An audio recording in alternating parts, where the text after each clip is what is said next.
Y de inmediato pasamos a saludar a la ministra de Gobierno, a la doctora María Paula Romo, ministra de Gobierno, con el tema de las medidas adicionales que el COE Nacional ha tomado, para ver en qué se basan, si han tomado en consideración esto que parece a ratos una tensión social, que es el que se incrementen los casos de contagio, el de que no estemos controlando. Eso puede ser también generado por la angustia, ¿no?, de tantos meses ya con esto. Doctora María Paula Romo, bienvenida, buenos días. Buenos días, Francisco, qué gusto poder saludarles a usted, a su audiencia. Y efectivamente nos reunimos 3 veces por semana, me refiero al COE Nacional. Nos reunimos 3 veces por semana, revisamos la evolución de los casos de contagio, no solamente este dato, porque aquí, como en muchos otros países, resulta insuficiente, así que revisamos también las cifras de la demanda de atención de emergencia en los hospitales de todo el país. Esta es una buena medida para poder contrastar la realidad de lo que está pasando, la ocupación hospitalaria y la parte más dura de la pandemia, que son las cifras de las defunciones. Con estos datos, el COE, que está conformado por unas 30 personas, porque en algunas ocasiones tenemos invitados de diferentes instituciones públicas, privadas, expertos, para poder comentar los temas. Con todos estos datos tomamos decisiones. El día de ayer hemos incrementado algunos controles por los próximos 15 días. Esperamos que esos 15 días modifiquen ya el panorama en algo de las ciudades que en este momento están viviendo cifras altas de contagio. Estas cifras altas de contagio pueden decir es un relajamiento entonces de la población, pero a su vez una necesidad de movilidad y de encontrar respuestas a la difícil situación económica ya no solo del país, sino ya esta parte individual, ministra. ¿Cómo considerar esto y cómo la relación del COE Nacional con cada una de las provincias para ayudarles, en último de los casos, a cumplir lo que ellos mismos están pidiendo en sus ciudades y en sus provincias? Sí, Francisco, usted ha tomado un tema importante. Algunas personas dicen, ¿por qué no hacemos, por ejemplo, lo mismo que se hizo al inicio de la pandemia, con un confinamiento total? Un confinamiento total a estas alturas, yo diría que es casi imposible. Imposible, porque realmente una cosa es decirle al país entero, quédese en su casa, guárdese en su casa, no salga para nada. Los primeros 15 días, las primeras 3 semanas, todavía las personas tienen la paciencia, la alacena, las compras, el dinero probablemente de sus actividades o de sus salarios del mes anterior. Hoy, después de que han transcurrido más de 120 días desde el inicio de la pandemia, la situación económica no es la misma, la situación psicológica no es la misma y la necesidad de confinamiento tampoco es la misma. En un primer momento es indispensable detener las personas, la circulación, detenerlo todo para poder ponernos al día, para poder tener más pruebas, para poder conocer más sobre el virus, para poder cambiar de hábitos, para poder conseguir los equipos, las mascarillas, los respiradores. Todo esto se ha hecho en la medida de lo posible en medio de una crisis de alcance mundial, y en este momento una especie de confinamiento total no es ni lo conveniente ni lo posible. Como ustedes han visto, y yo lo vivo en primera fila con la responsabilidad de la Policía Nacional, no es la misma la respuesta de la población en este momento que en los primeros días de la pandemia. Las tensiones también empiezan a crecer. El enfrentamiento con quienes hacen los controles es un enfrentamiento cada vez más violento. Los jóvenes, los adolescentes, incluso los adultos, ya están ansiosos por desarrollar sus actividades de todo tipo.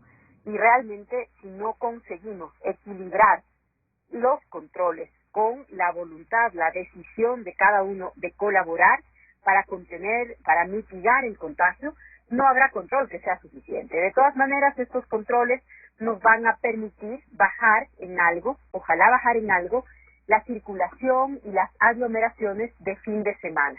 Esperamos que con un par de fines de semana de un control un poco más alto se pueda bajar la presión que en este momento existe sobre el sistema de salud. Esta presión del sistema de salud, claro, sumaba, ministro, lamentablemente le tenemos también que topar el tema, sumaba a lo que ha desnudado esta pandemia, que es un sistema de corrupción terrible.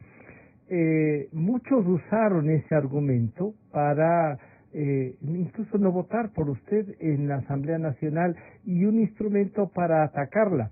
Usted ha dado muchas respuestas.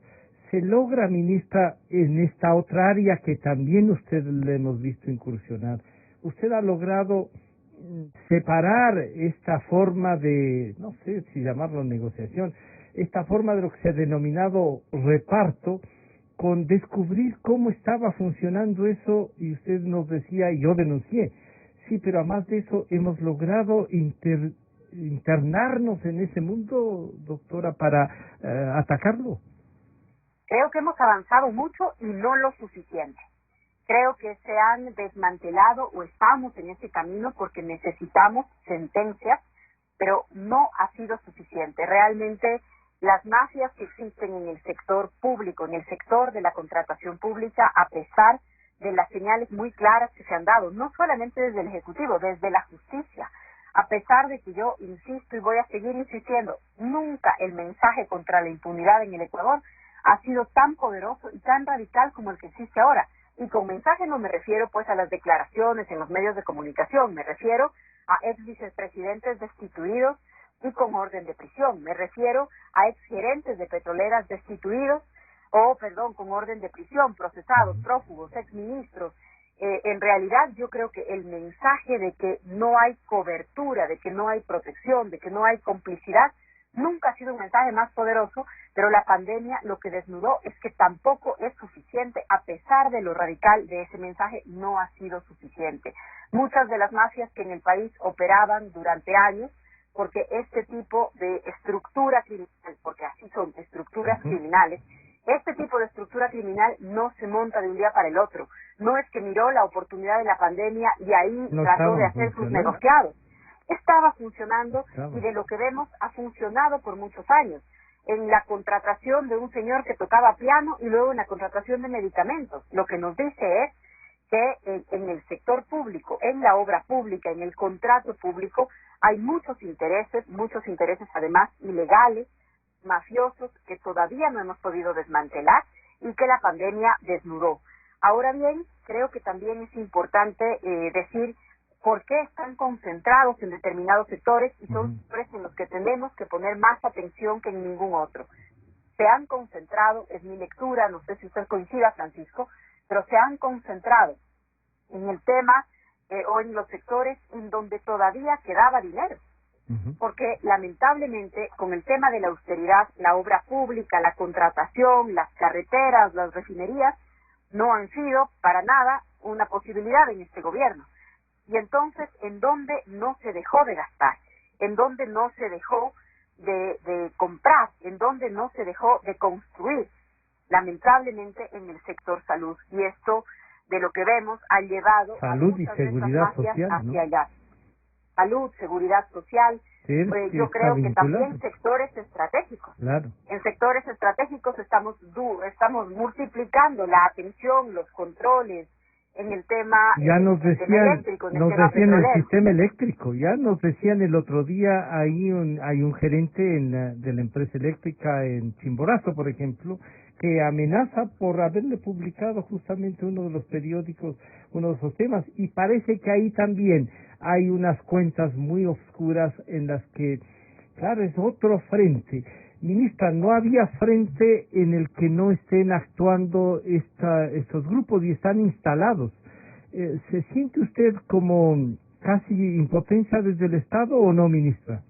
Francisco, hay muchos días que sentimos que no damos abasto, que siento que no nos damos abasto, que levantamos una piedra, que detenemos una persona, que terminamos una investigación y que lo que se abre es más grande, es más grave de lo que ya creíamos haber resuelto.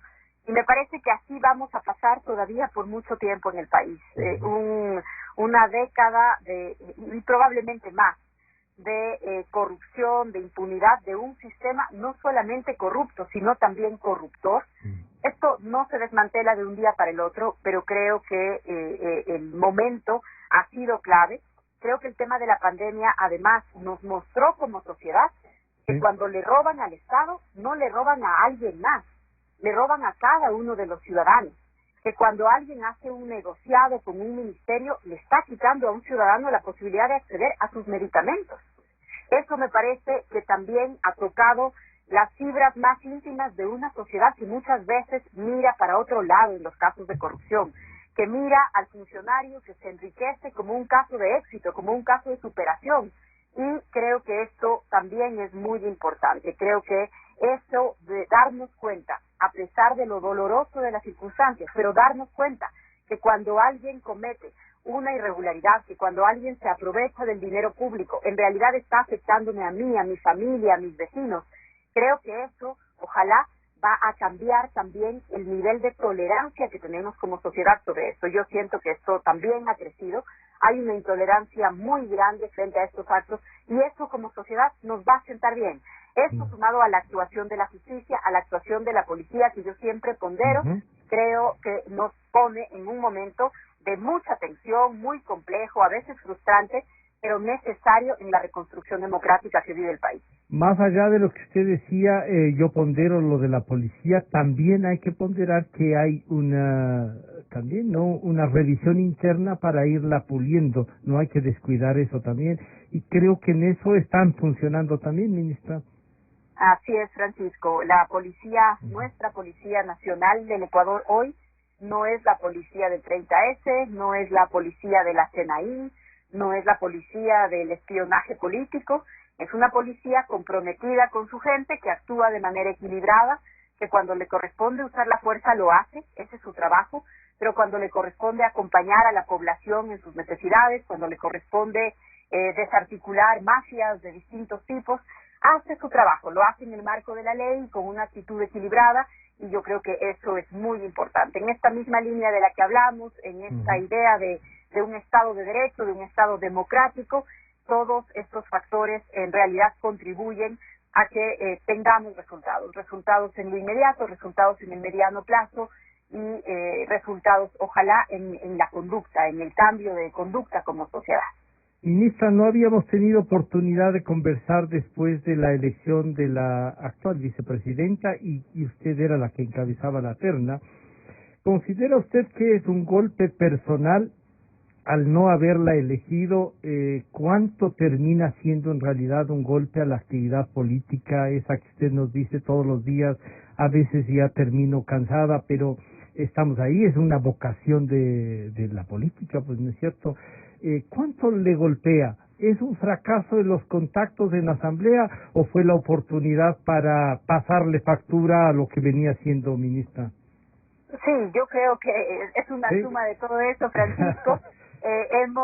Hemos podido tener un proceso de elección, un proceso de reemplazo del vicepresidente de la República. No se convirtió finalmente en una pugna de poderes, que tampoco era nuestra intención, convertir ese proceso de reemplazo en una pugna entre la Asamblea y el Ejecutivo. Usted recordará que en los primeros días muchos argumentos decían es ilegal, la terna es inconstitucional, todos tienen que renunciar, no se puede.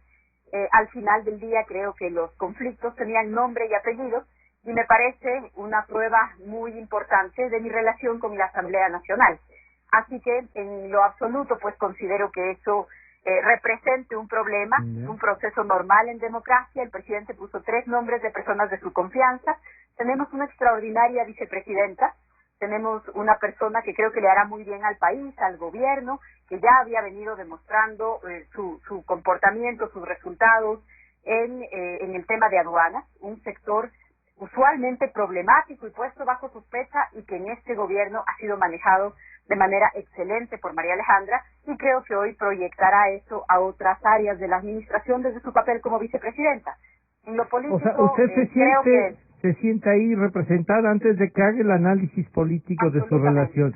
Se siente representada más allá de lo confesional que a veces ha sido criticado y uno dice, bueno, ¿por qué puede ser criticado si es una vocación personal, sí es un tema de desarrollo individual.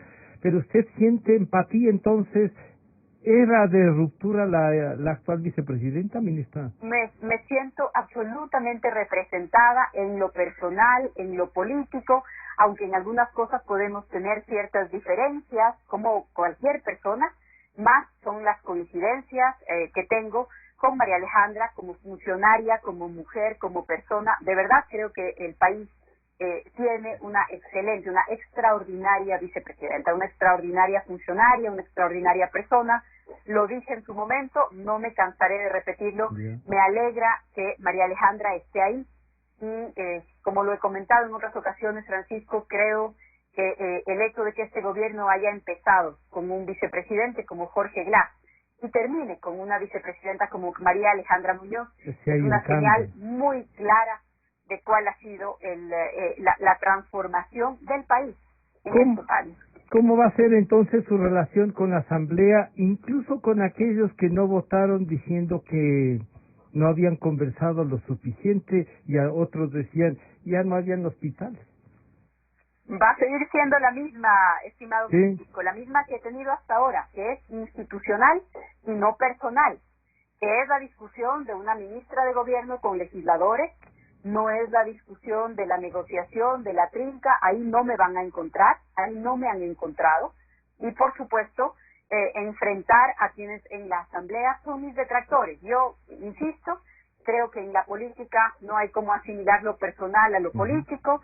Me he esforzado por tener relaciones institucionales, discusiones, negociaciones sobre la mesa en contra de tradiciones como las que estamos hoy viendo en el sistema de justicia, y así van a seguir siendo las discusiones sobre las leyes, sobre los proyectos, sobre los juicios políticos. He enfrentado 4, Francisco. Entonces, nunca hemos tenido una situación, una relación fácil con la Asamblea Nacional. No lo va a hacer en los próximos meses, pero esas son también las tensiones de la democracia. Cuando miramos que desde hace muchos años el Ejecutivo había convertido al Legislativo casi en una oficina para tramitar sus proyectos de ley, pues realmente estas tensiones, aunque a veces resulten incómodas, aunque nos tengan a los ministros a diario, aunque no se entiendan, bueno, pues hemos pasado aparentemente de un extremo a otro.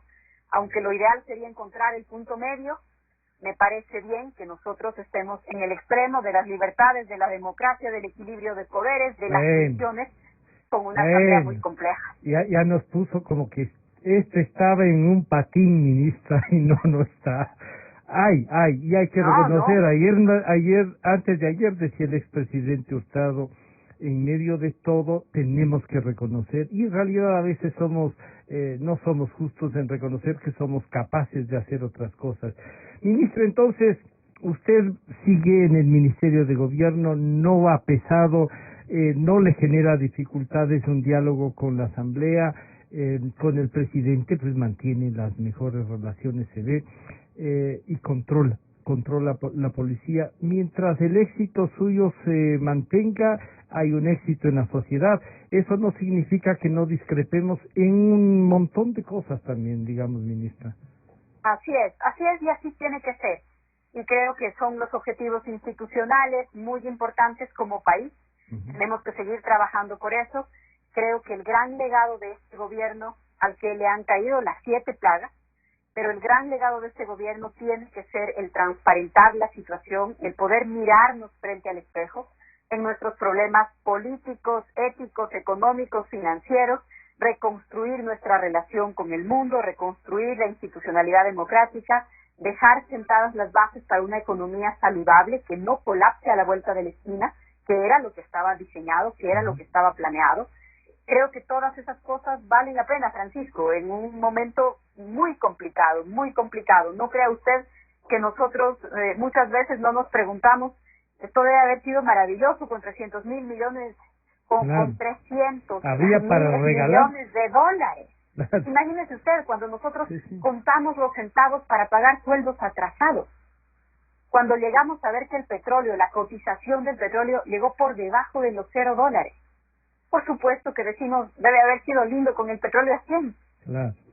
cuando tenemos 1000 conflictos con la Asamblea, porque los tenemos, cuando tenemos diferencias con otros poderes del Estado, porque las tenemos, nosotros también decimos, esto debe haber sido completamente distinto cuando sus subsecretarios eran los que presidían los otros poderes del Estado.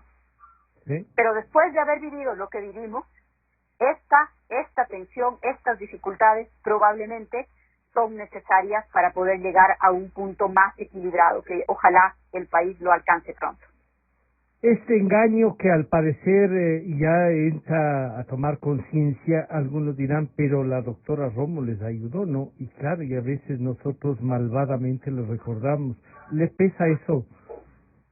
Sí, Francisco. Realmente creo que en cada momento uno toma la mejor decisión posible. Yeah. Y permítame ponerle un ejemplo reciente y de pandemia. Hace 6 meses, la Organización Mundial de la Salud decía, las mascarillas no son necesarias. Y hace 6 meses eso era lo que sabíamos, y decíamos, las mascarillas no son necesarias. Tan pronto empezaron a salir estudios que recomendaban el uso de las mascarillas, no solamente dijimos son convenientes, sino son obligatorias. Municipios, ayúdennos a regular el uso de las mascarillas. En el país, hace más de 3 meses, el uso de mascarillas es obligatorio y los municipios nos ayudan con las ordenanzas. Esta semana se hizo obligatorio el uso de mascarilla en espacios públicos en España y Francia. Creo que cada uno toma la mejor decisión posible, que en el país, sobre todo los primeros años, cuando hubo un respaldo a Correa, a las ideas que proponía, creo que muchos pensamos que era la mejor decisión posible. Algunos nos dimos cuenta más rápido y pagamos ese precio desde temprano. Algunos han cambiado de opinión luego, otros han insistido y siguen creyendo en las bondades de un régimen que realmente tuvo una bonanza increíble, y eso tampoco se puede subestimar ya en el mensaje hacia la gente. Y algunos ni lo creyeron, ni lo creen, sino que son compañeros de crimen, así que no podrán hacer otra cosa que estar ahí. Doctora, para terminar y agradecerle el contacto, el tiempo que en medio de todo nos brindan los medios de comunicación, diría, la evaluación de estas nuevas medidas, ¿cuándo las harán para ratificar o no que son solo 15 días? Porque algunos dicen son solo 15 días, ministra. Sí, son solo 15 días y algunos dicen 15 días es demasiado porque las actividades económicas formales también están muriendo. Y ese es el complicado equilibrio con el que tratamos de trabajar todos los días. Esperamos que estas medidas sean un llamado de atención, un llamado al trabajo, un llamado al cuidado, a la precaución, a la disciplina. No podemos vivir confinados, no podemos hacer que la formalidad pague las consecuencias de la informalidad, porque es lamentable decirlo y así es. El que tiene el permiso, el que está pagando afiliación al IES, el que cumple con todos los requisitos del municipio, del ministerio, ese es el que cierra temprano, ese es el que cumple el toque de queda, mientras nosotros seguimos encontrando tiendas en donde está enterrado el alcohol artesanal, en donde se vende por una ventanita. Entonces, realmente, si no logramos controlar como conducta todo lo que está pasando, es imposible contener la pandemia. Esperamos que estas sean unas medidas de llamado a la conciencia, de pedido de colaboración, pero no se pueden mantener por mucho tiempo porque la reactivación económica también es indispensable, y la pobreza, el hambre, también va a costar vidas en los próximos meses en el Ecuador y en el mundo. Así que el equilibrio entre la salud y la economía está en todos los análisis que hacemos. Por supuesto, tenemos que cuidar la salud, tenemos que cuidar las vidas, pero tampoco podemos seguir confinados todo el tiempo. Ministra, muchísimas gracias. Estaremos en contacto entonces. Gracias a ustedes, Francisco. Una buena mañana. Gracias. Ha sido la señora ministra María Paula Romo, ministra de Gobierno, el tema de las medidas adicionales que ha resuelto el COE Nacional, y también hemos aprovechado para hacerle las preguntas políticas, ¿no? Ella es la ministra de la política y tiene su versión. Luego de este diálogo tenemos un corte y regresamos de inmediato. Con toda la fidelidad, un manejo informativo solvente.